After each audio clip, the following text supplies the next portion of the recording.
if I miss a name or two, because we keep getting some special guests joining us, and I'm not complaining. I'm going to run down the list. We have Brian Herkowitz, Joe Savka, Sir. Dean Aylesworth, Charles Andrew Payne, Finn Michael will join us, Michael Emery, Mackenzie Gray is scheduled, and who am I missing? I know I'm missing somebody. Nobody, please. Identify yourself, unidentified. Did I actually get everybody? Because that's just You did, man. nothing short of amazing. All right, great. If anybody else jumps in, please Actually, you did miss me. identify yourself. Oh, you've been missed. Come on, tell them. This So- is DJ Swaney. This is my clan assistant. Well, hello and welcome. Yay. So the purpose of this panel is to discuss the entertainment genre, supernatural and horror, and all the fun that goes with all of that. I'll tell you what I said before. I originally thought this was just about supernatural when I got signed up for this, and I was going to warn everybody, I'm with my training wheels on. I'm only on season 2 of the show Supernatural. So once it got expanded to the genre, okay, now I feel like I can contribute a little more. Good. Good. So here's a question that anybody can jump in and answer. What is it, very general, what is it about the supernatural / horror genre that you think works? Because I'll tell you, let me start off, I'll give you my 2 cents and then anybody can piggyback on that. Okay, and then I want to say something after you. Okay, Mac? Oh, all right. For me, I find that whatever the genre is, it's about the people, and the genre kind of comes into the story from the side. I don't know if that explains it. You know what I mean? Like if something comes in a little too hard, say horror or supernatural, and it's just blood and guts. If there's no good story, it doesn't hold it for me. What do you guys think, Dean? I believe that to be the truth, but that's in any storytelling sort of function. Specifically in horror, though, I believe it's a matter of suspension of disbelief. If the story is good, if it has value, the suspension of disbelief by the audience for the most part is very much up for grabs. It's really wonderful that it's so available. True. True. But I also think, you know what, since man came up with means of communication, we sat around the fire, we told ourselves stories, and we like to scare ourselves. We physiologically, we're designed for that rush, and it's also a survival thing. So, you know, now that we live in a safe environment, quote unquote, safe environment, these stories get us to recall that feeling, that tingling on the back of the neck, that the goosebumps, that, you know, if I had hair, I'd say the hair standing up, but you know, and that's why we like those kinds of things. You think because of the safety that we have as we hear the stories? Oh, we want that rush. That's why we sit in a dark room, and when we go to the theater, when we watch, you know, scary movies. My teenage son and his friends, when they watch scary movies, they like to sit in the dark. Why? All right. Yeah. And they know when the jump cut's coming, but they still get scared. That's half the fun.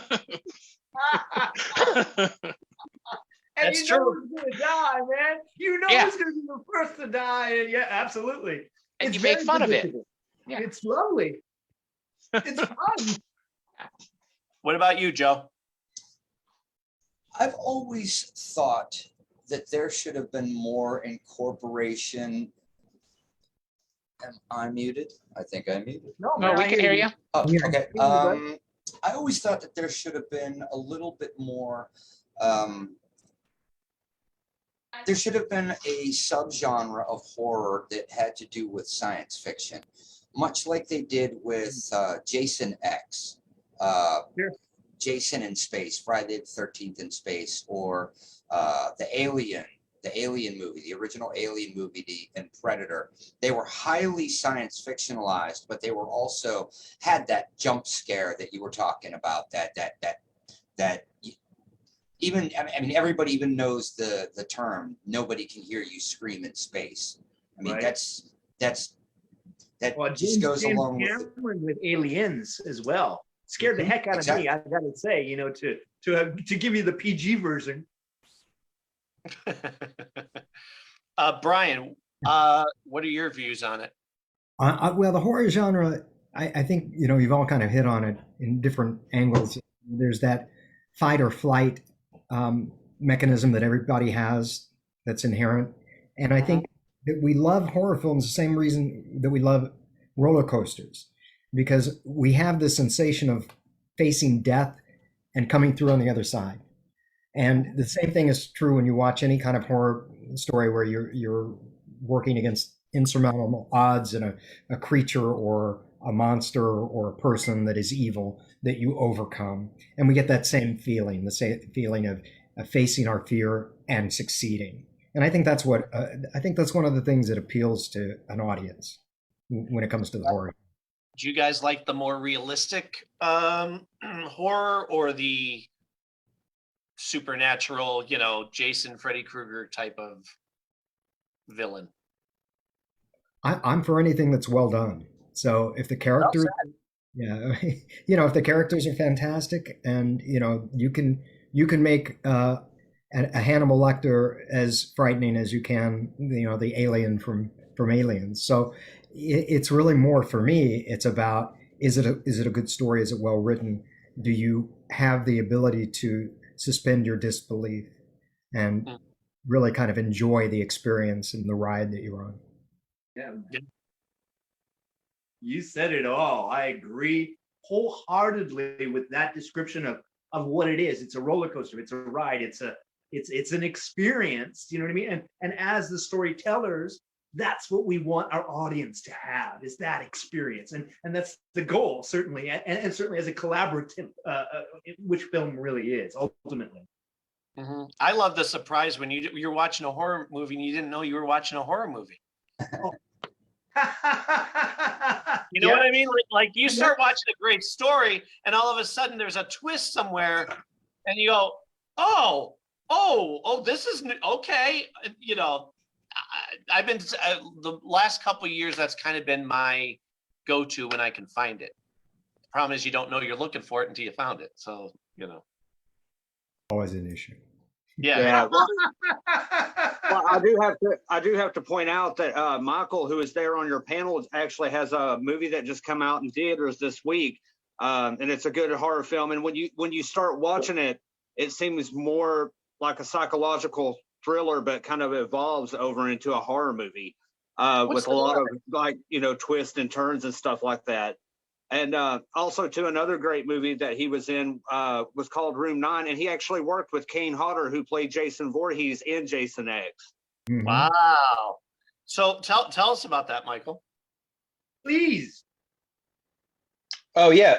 So the film An Intrusion, and thank you, Sean. I appreciate it. Yeah, just hit theaters in LA and in Michigan, where we shot the film.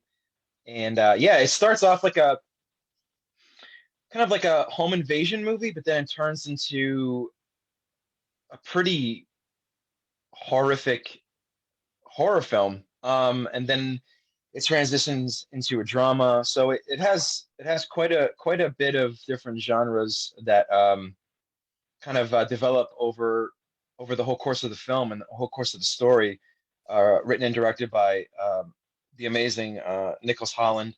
And yeah, it's a great movie. It's streaming on VOD now and Comcast and iTunes, and should be in New York actually soon in January. I think they're going to have a week run in January as well, New York. So yeah, it's out there, and hope you guys can check it out.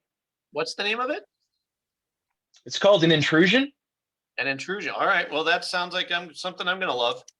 No, Yeah, definitely it's got- intriguing, man, for sure. And it's kind of like when I first watched it, it kind of was more like I kind of liked it because it started out almost like on the level of Scream, but then it suddenly got Yeah. like a lot more layers thrown on top of it just right off the bat. And I mean it's one of the few horror movies that can kind of keep you pulled in all the way through the movie.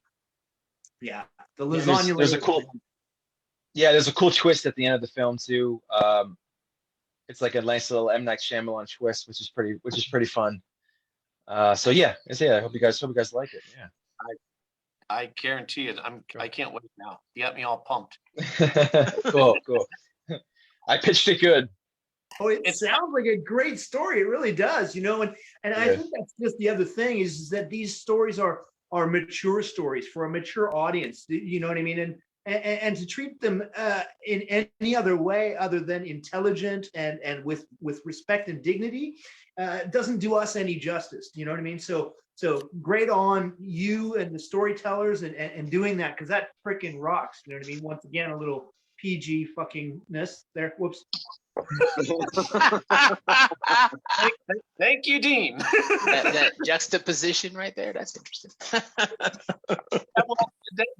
There's a good question for the people who have been on film doing this. Do you play it different when you do a horror, or is it in your mind to just play the character without thinking about the horror aspect of it? Let the editing and everything else kind of deal with that. Play it real. Yeah, like I would think that there would be and I've seen it, so I've seen when it doesn't work. You kind of anticipate like, well, I'm in a horror movie. I have to, kind of look over my shoulder, and it's very telling. You know I'm what I telling mean? you, I always No. thought I was in a comedy. That's, like I was like, isn't it? Where's the ding ding ding? I mean, like, where's the punchline? Yeah. I mean, I did it in my death scene. So When they're not done right, they can be a comedy. Because I've seen certain roles where the guy's coming up behind him, and you can tell the body goes like this because he's waiting for the kill shot. oh man, leaning right into the guy. Yeah, absolutely. Oh, well, yeah, but that's an editor's problem. Hello, Mackenzie. There he Good to is. see you, brother. Well, you call hey, nice to see you guys, and yeah, that was me in Whoa. Supernatural, huh? That's The original Djinn. And when you've got that much paint on your face, all you have to do is play it naturally. There's no acting required. That's what I say about my face without the makeup. But in I that was situation, You were saying, Mackie, it's about the writer. It's about the no. production. I mean, if you're seeing an actor waiting for the hit, then that's just bad editing, But because you got to be safe, But I think playing anything, if it's a horror or if it's comedy, whatever, you play it. If you're playing it for truth and playing it honestly, it'll fit into however you do it. You don't want to get too arch. And with for instance, with the audition I did for Supernatural. They said it was a really creepy, awful character, and that he's the Djinn. They explained it because it was the first time that was in the show, and I didn't know anything about it. And they said, well, he sucks blood from it, but he has to get close. He likes to terrorize his victims and so on.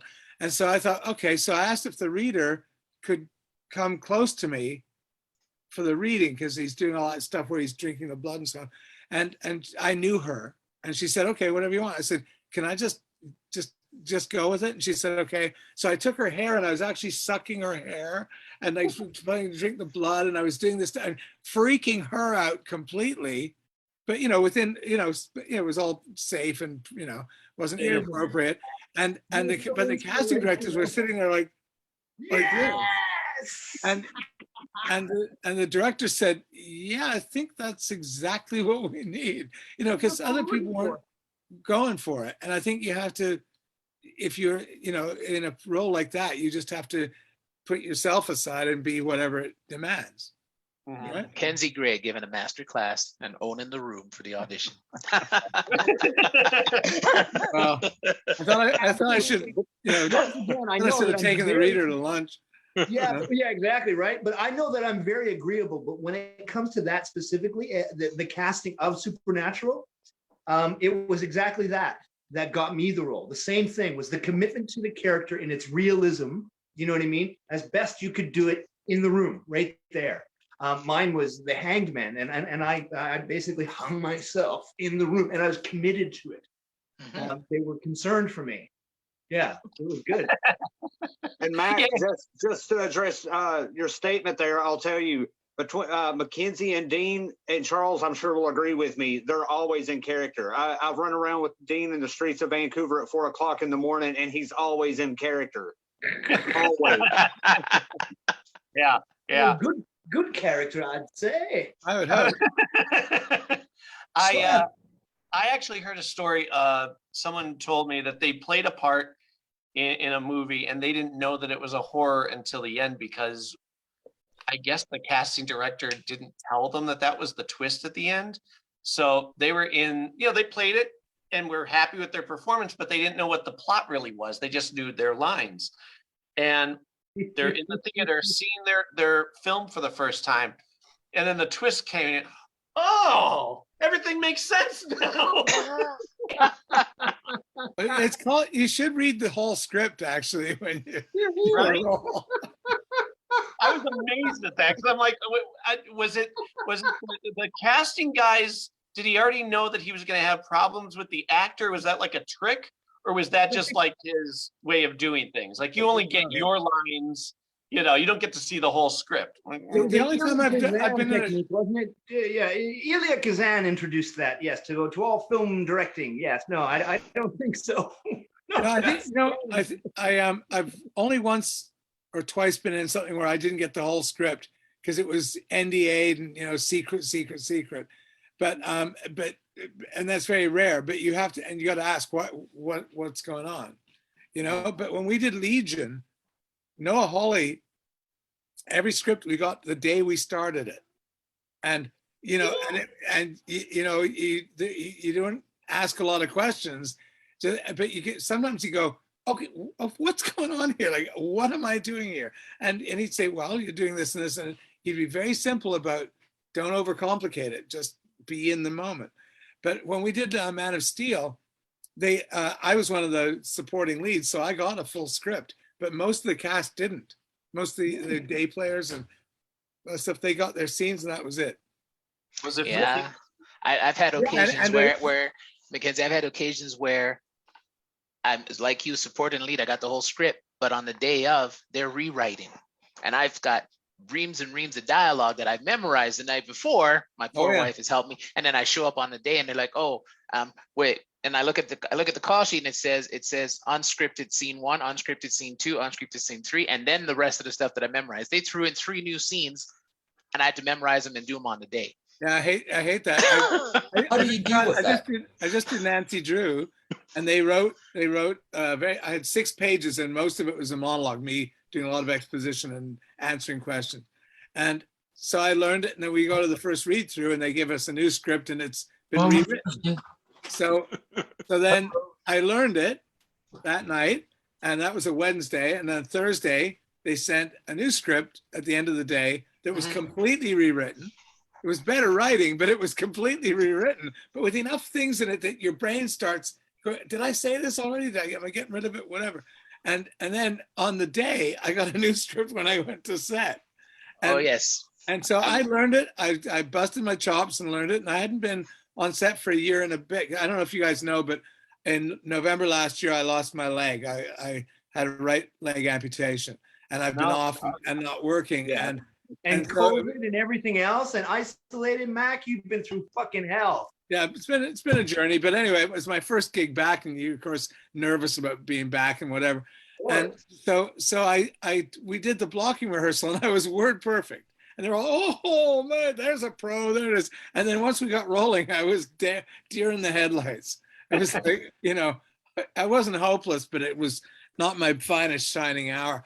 But it's interesting when they do that, when they change scripts and they keep it all secret because they're trying to keep a lid on it. But the scripts for Man of Steel we got were on red paper with gray ink. so that it was murder to read them. But the point was they're earlier in when they were starting the project. I don't know who, Amy Adams, somebody was reading their script in a cafe in Burbank, and down in Santa Monica, and there was an upper level of the cafe, and somebody photographed the pages of the script while she was reading the script. Right. And so they had to ditch, and people were putting it on, Ain't It Cool News or whatever, any of these sites that do that. And so after that, we got the scripts were in dark red paper with gray letter. It was, you had to get a magnifying glass and a bright light to read it. It was crazy. Wow. That by any other standard, it's like it's about a preparedness that I think is assumed, and going into, okay, look, these guys have got the characters down, at least as far as, my mindset as a producer, you know what I mean? For that motive to be going on and for that to be happening on my set, do you know what I mean? I would be concerned that something was awry, if that's the proper term. But I would be concerned. And so then I might, kind of, that's just where I'm at with that, And I think, we know the job, we know that we have to be ready to go. But it's also, we also know the value of keeping our mouths shut. I mean, an NDA is one thing, but if they ask you, hey, don't spread this around, don't talk about it. But it's amazing how many actors now, the second they're on a set, they've got a picture of themselves in their trailer up on Instagram and everything else. And I understand wanting to say, hey, I'm working, you keep that going, but there's certain things they don't want out there. And Mackenzie, I call it the horror of social media. Yeah, well, and I use Facebook a lot. I don't use Instagram, and my Instagram's got hacked. And all of a sudden, I was selling Ray-Ban sunglasses to 1 million people, and and I had to shut it down. And then when I opened it again, people kept taking pictures from it and putting up fake sites. So of dubious character. So I just don't do it very much. I probably should, but I don't. But the point being that, if you're in your costume and you're playing whatever, let's say you're playing some sort of villain that's got a certain look or it's known in the world. What did you play in Twilight? Twilight? Here I am in my trailer working again. Well, you've blown it for the secret of your appearance and everything. So I try and do what they say, but I understand the secrecy that they put in now because so many people just blow it. And well, social media is, I always say, it's a tool and a weapon. If you use it right, it's a tool, but man, so many people just they love to be the first to ruin something on you. Yeah, well, on Man of Steel, some guy that I found out who it was eventually, I won't say his name, but he's a filmmaker in Vancouver, but he contacted, I believe it was Ain't It Cool News or something, and told them that he knew who I was playing in Man of Steel. And we had the biggest airtight NDA you can imagine, and couldn't say anything. And they told me I was allowed to say I was in the movie, but that was it. I could say it, but that was it. And people try and get it out of you. What are you playing? What are you playing? And somebody who knew me said, well, I think he's playing Lex Luthor because he played that in Smallville. And she said, but has Mackenzie told you this? So, well, no, he won't say what he's playing, but but they've shaved his head, but So this guy put two and two together and phoned him, said that he had it like absolutely authoritatively that I was playing Lex Luthor, who did not even appear in Man of Steel. Yeah. And so it got out there. And so a friend of mine in LA, Michael Eklund, who you probably all know, Michael said, hey, Ain't It Cool News called me because they know we're friends. They want me to say that you've said something. And I said, you've never said anything. I said, no, who the fuck, and I was, and so he let me know. And so I called Warner Brothers right away and called Chuck Rose. No, who I call? Anyway, I called Zack Snyder's office and everything else. I said, look, I have no idea what this is about, but I haven't said anything. And they got on it and said that they were trying to track where it had come from. And did I know? I had no idea. But it kind of blotted my copybook with Warner Brothers. And so I said, well, what do I do? People are now calling, and it was in the New York Times. It was all over the world from this guy's leak. And he said, say that you're in the movie, that you're terrific in the movie, and the movie's terrific. Chuck Roven told me to say that. And so that's all I said. But it blotted my copybook with Warner Brothers. So there was so much noise about it that they had to kind of walk away from. That when they had the big opening in New York, they didn't fly me there. I was not invited. Oh, that's unfortunate. And I was one of the 3 villains in the movie. Yeah. You know, and they had smaller part players were all invited, and they're all a big thing. And you know, Michael Shannon said, "Where's Mackenzie? Where is he?" I think Well, it this was is too much just- noise, and that was Because pure. I So, think this is just it. And without it being too politically incorrect, or regardless of whether or not it is or isn't, you know what I mean? It's not about politics, but it is by some degree about that marketing politics, right? The marketing politics of our studios and studios even now system is star driven, as it always has been, right? It's also by some degree locale driven, as you all already know as well, right? And they do treat us in somewhat a different refrain, being Yeah. local. May I You ask, know, what without- do you mean by locale driven? What is that? Local driven. Oh, Well, where locale. it's, Oh, yeah, locale driven. Oh, okay. My bad. Sorry. Okay, Didn't man. understand. And okay, my French is not very good. It's not diet advice, right, Dean? yeah. No. yes, No eat carbs, locally. really good. Stay Eat on locally. keto. You want to stay keto. I guess is the only non-actor here, non-screen actor. I mean, I do carry on a persona while I'm a video game streamer, and I'm constantly doing voices and impersonations and caricatures. But as a fan who has watched all of you, I've seen you in, I've seen Dean in X-Files and Stargate. I've seen Mackenzie in Man of Steel and Smallville. And one of the things as a fan, especially as a science fiction fan and or a horror fan, and both like subgenres and all that, the one thing that I'm always thinking about is what's going through the mind of the actor while he's in the moment of the part. Like during the opening of, this is for both Mackenzie and Dean, like during the opening while you were doing your scene as one of the Kryptonians, and Dean, as the camera started to focus in on you as Anubis with the face, what were you thinking at that moment as the camera's running and you're there, it's right now? What are your thoughts right in that moment while you're performing that scene in that character? Mac? Well,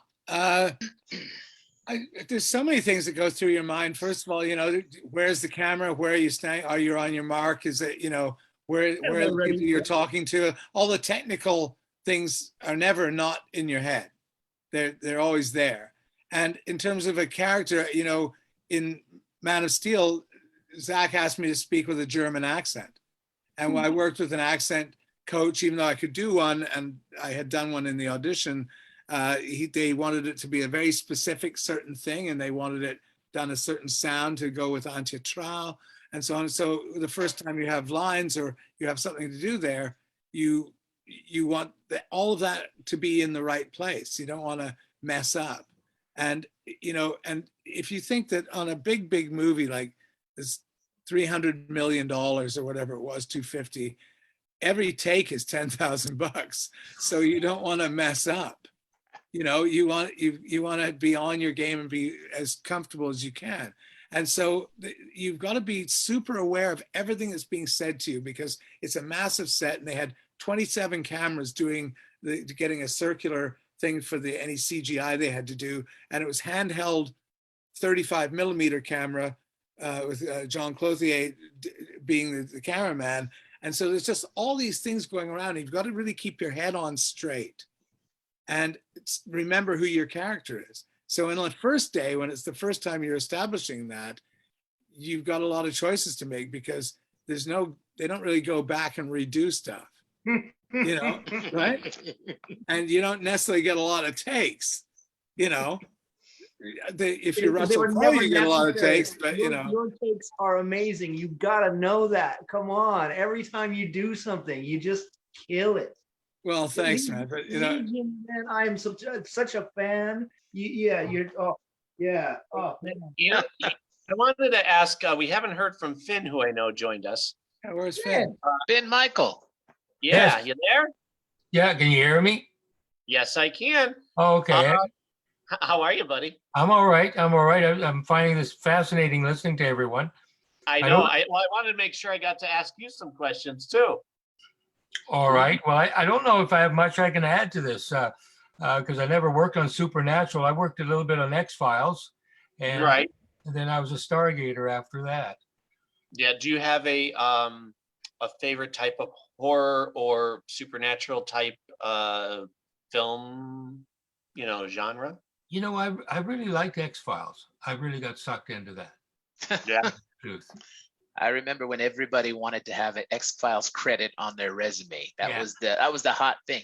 I'll tell you a quick X-Files story, okay? I auditioned for that show 10 times. Could not hit. And I was so frustrated when the 11th audition was sent to me by my agent. I said, no, I'm not going. And he said, no, you should go. And I said, well, you know what? I don't know. They've seen me so many times. They got to know that I can do it. This is no big deal. And he said, no. So I reached out to Mackenzie and Dean will know these. Some of you guys might recognize. I reached out to Blue Man Kuma. And Oh, I yeah. said, Blue, I love Blue. I'm pissed off. My agent wants me to go to this audition, but I've auditioned 10 times. I can't hit. It's been small roles, big roles. And he says, Charles, come see me. And he goes, have you ever watched the show? And I said, yeah. He goes, have you noticed how they deliver their lines? I said, yeah. He goes, how are you delivering yours? And I said, what? So we ran the scene together. And every time I did it, he'd say smaller. And I did again, smaller. And I went in the room and I literally was like throwing every line away. Wah, wah, wah, wah, wah, Doing wah, wah. nothing. Yes, doing nothing and still. And I walked out thinking, well, this is number 11 in the no column. And I was literally 15 minutes away from the studio and my agent called. He says, well, congratulations, you got an X-Files credit on your resume. And I was like, that was the worst audition I ever did. It's always the ones that you thought you sucked in that you get. Yeah. It's bizarre, It's Yeah. all, but it's So- all whether or not you fit in within that within that realm, within- within and that's the point I'm body trying that's to- already there, right? Because if you're stepping in, and especially in my case, if you're stepping in something that is not established, but it's already established on a different era, right? It's kind of, and I had to match kind of stuff.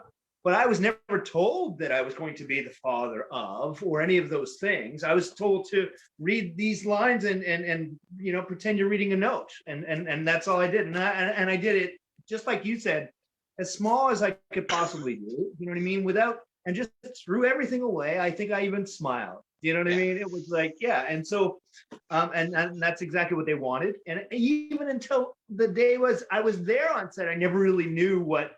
You know what I mean? Like literally until on set, they said Mulder because they didn't have it in the script, right? Because it's his exit line. It's not mine. You know what I mean? And so they only give me my line and then nothing more of his line. I had the whole script. I read that. You know what I mean? Because it was a really good script. Well, that's the thing with these supernatural sci-fi. They all have a tone to them, and you have to learn the tone. Like the same thing when I was doing Winona Earp. There's a certain campiness that goes with that show. So you had to sort of figure out the rhythm of it. And so when I had an audition, and I again auditioned multiple times and they kept saying no. And then finally, when I got on the show, the producer pulled me aside and he says, every time you came in, we went, man, we want to use this guy, but we don't want to waste him. So we'll save him for something else. And sorry, as an actor, I'm sorry, I can't go to the bank and say I can't pay my mortgage this month because they're holding me for something. Okay. It's coming. It's coming. Yeah. But it finally came. And that you have smoke is comfortable. That's some comfortable smoke up there. Charles, what what would your answer be to Mac's question? About how to like actually film like a horror scene. Do you actually do it with character, or do you do it like from a horror approach? Oh, no. It's always from a character. It doesn't matter to me, right? It's what is the character doing in that moment, in that time, right? I'm not playing it like, oh, this is a horror, so I got to play it a certain way. No, I think if you bring realism to it, if you bring depth to the character, then it'll unfold, and then it's more natural. I hate, like Max said, when you're watching a movie and you can see the actor anticipating, oh, I'm going to go around the corner, I'm going to get scared. Oh, Jesus, really? Go around the corner like it's the first time you're going around the corner, even if it's the 15th take. Right? It's interesting.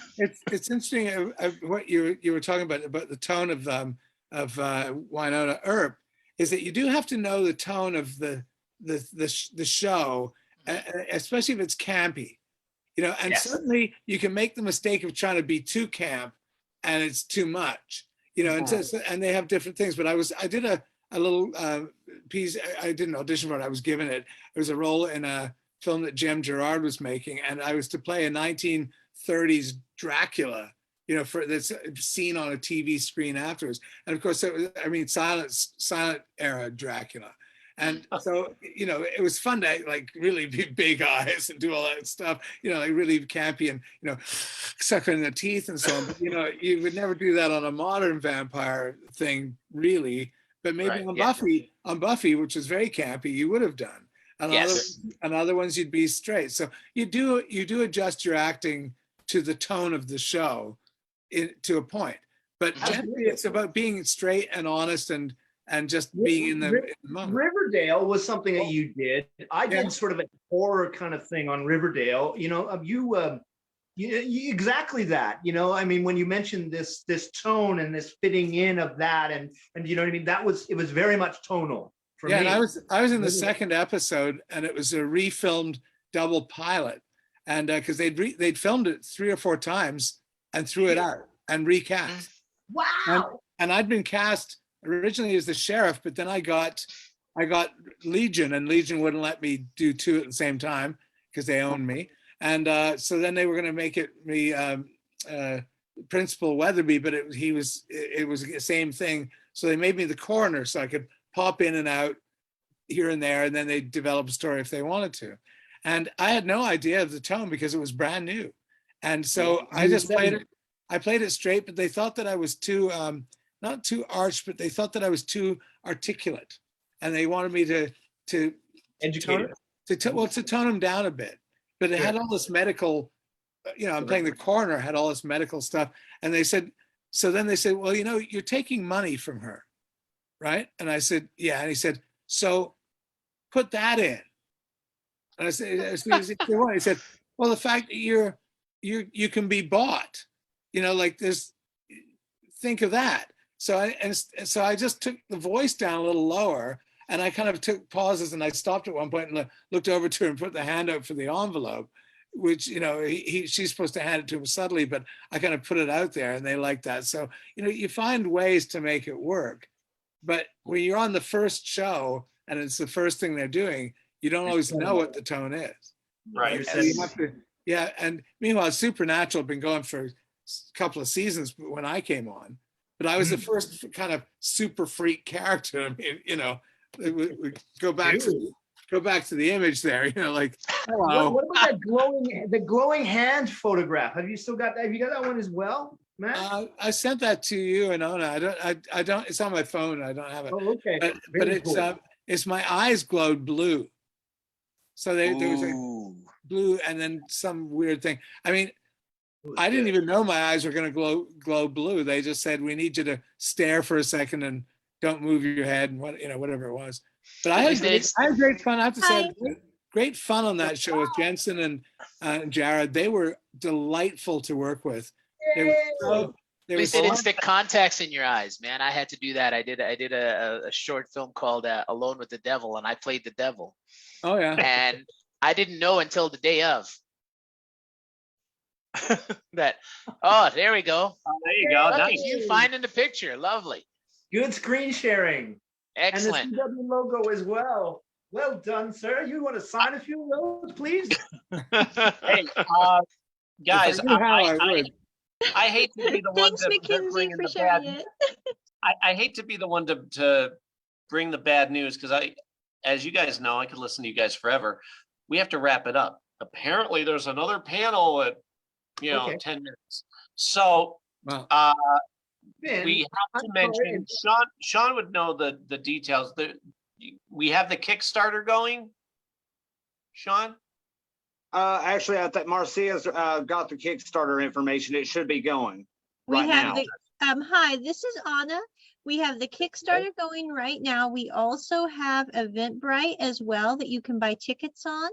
And that goes to support the guests and also to cover a bit for tech. So if you guys want to hop over and get your tickets there, you can live stream this on Facebook on our page, and we're also running it through Twitch. Thank you. Just wanted to pop in with that. Mac, back to you. Thank I God was for gonna say, if Anna, you 'cause guys I want, would- if you want for the Kickstarter, I've got a bunch of these that I could sign and send to Ona, and people can buy them for the Kickstarter if they want. Beautiful. So that is beautiful, Mac.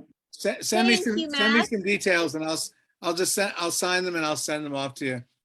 Very sweet. So guys, thank you. I hope we get to do this again. We have Those who lots of days left. on my podcast, I'll be bugging you to come on again because I just love our conversations. And those who haven't been on yet, buckle up. I'll be bugging you for it.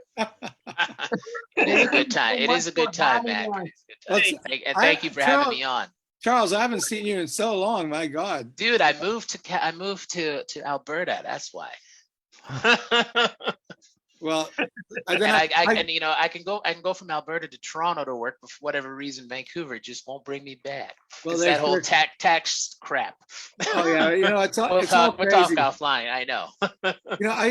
I was on a panel doing some stuff for Justin Trudeau, and I told him about how we can't work in our other Oh, province. no, yeah. He had no idea. He said, Oh, "What?" I said, Thank you for bringing it to his attention, because I joked to people when I lived in Vancouver, I got flown to Alberta to work a lot.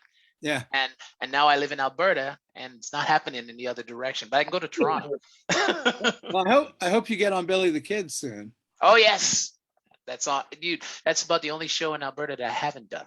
If it's filmed here, I've been on it. Okay. Well, all right. Thank you guys. you're Love very welcome. talking to you. Love listening to you. And we'll do this again as soon as humanly possible, I'm sure. Great. Thanks Thanks, so guys. much. Thanks for Thank having you. us. Good to see you Thanks, guys guys. again. Take care. Appreciate it, Bye. man. Thanks, Dean. Thanks for letting me know. Thanks for, it's so lovely to meet all of you guys too. I hope we see you throughout this weekend. Bye. Bye. Bye.